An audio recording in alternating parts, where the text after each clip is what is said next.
Living clean. The journey continues. Keys to freedom.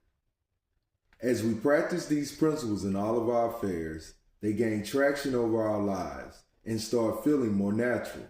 For example, in the beginning, we may have to consciously practice being honest. As we continue this practice, we find dishonesty progressively more uncomfortable, perhaps even agonizing, and gradually notice that honesty has become more normal for us. We are basically honest people, and we even like it. Some say this is how we know a higher power is involved. When our defects are removed, we may not feel them go. We may not even notice the change unless we fall back into old behaviors and find that it is no longer comfortable or workable for us. We call our sponsors in distress over having done it again, or even because we're thinking about acting on that old defect and realize how long it's been since that behavior crossed our minds. Learning to survive our impulses without acting out is a new freedom. Over time, the desire to act against our values begin to fade. Our self-made prisons no longer serve us. We're free to explore and discover what we're good at. We're free to participate, create, care and share, surprise ourselves, take risks, be vulnerable, and stand on our own 2 feet. We find our beliefs and begin to act on them. We make decisions based on our values. We walk through fear and wake up to the miracles that surround us. We're free to be who we are and live as we choose. When we feel the deepest gratitude, we can look back and see the path to that moment was neither short nor straight. What seemed like the worst decision at one point in our recovery opened the door for some of our greatest opportunities later on.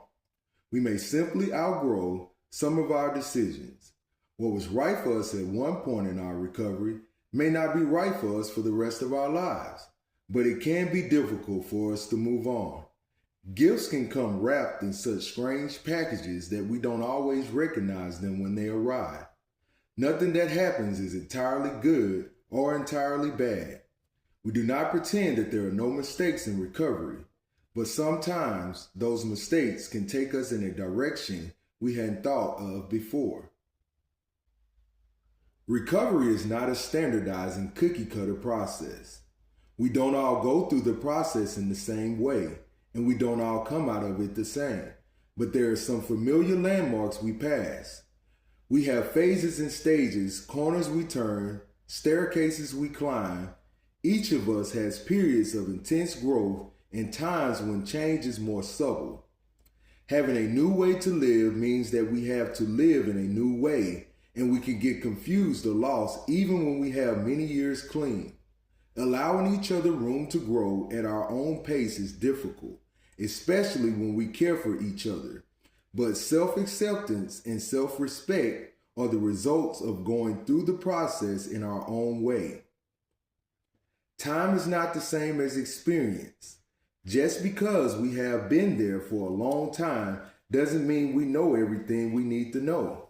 We don't graduate from simple steps that keep us clean and free. Our lives continue to unfold. We start at different places and we grow at different paces. Time represents the opportunity for growth, but we still have to step up to the challenge and be open to the lesson. Practicing honesty, open-mindedness, and willingness keeps us teachable, grateful, and humble. The difference between humility and humiliation can be the level of acceptance we have about the information we get. When we listen with an open mind, anyone can carry a message to us. There are no unnecessary principles in NA. Though we may learn them in our own time and in our own order, we can't expect to find what we're looking for if we work some of the steps and not others, or if we're ignoring the traditions or living in conflict with our own values. Spiritual principles are not dependent on time or circumstances. We learn by observation and experience. There's a difference between feeling like we're so sick that we'll never get better and knowing that we're never done growing or recovering. Exploration lasts a lifetime. We begin over and over. It gets easier to act on our own best interests even when we're feeling resistant. A member shared, I often hear newcomers say they can imagine going to NA meetings for the rest of their lives. I had the same reservation, but today I can't imagine my life without NA. We learn to do what we have to do as well as what we want to do. We don't always work our program, but we know the rewards we get when we take responsibility for our recovery and the consequences when we don't. New information can be hard for us to accept when it doesn't come to us in the way we think it should. Whether the information itself is surprising or the messenger is not someone we usually look to for guidance. We may dismiss new ideas because we don't like the package. A new member shared, I would stand on my head in a corner if my sponsor told me it would work. But when the words that could save my life come from someone I really don't care for, it's easy to dismiss them. New tools are available to us when we allow ourselves to be surprised by both the message and the messenger. If it brings us to reevaluate our belief system, so much the better. We can see our initial resistance as a reservation in our willingness. Trying new things in recovery is one way to keep ourselves from getting stuck. No matter how long we've been clean, when we go to meetings and listen for the music, it's like when our ears pop, a member shared, suddenly I can hear what I didn't know I was missing before. Our traditions teach us that in NA, there are no classes of membership. It follows that the new member is likely to save the life of the old timer as the reverse. When we stay open to that reality, many of the limitations we set before ourselves disappear. We teach by example. Even when we're teaching what not to do, we're still carrying a message. Sharing our experience gives it meaning and value. Our hope is that the next member will do better than we did, that they can learn from our mistakes. It doesn't always work. We're people who tend to learn things the hard way.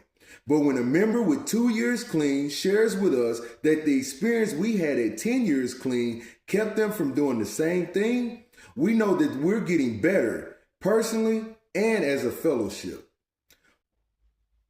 Wisdom is building on past experiences to cope with new events. When we think about our lives now in contrast with our active addiction, it is important to remember that it's not where we've been that counts, but where we're going.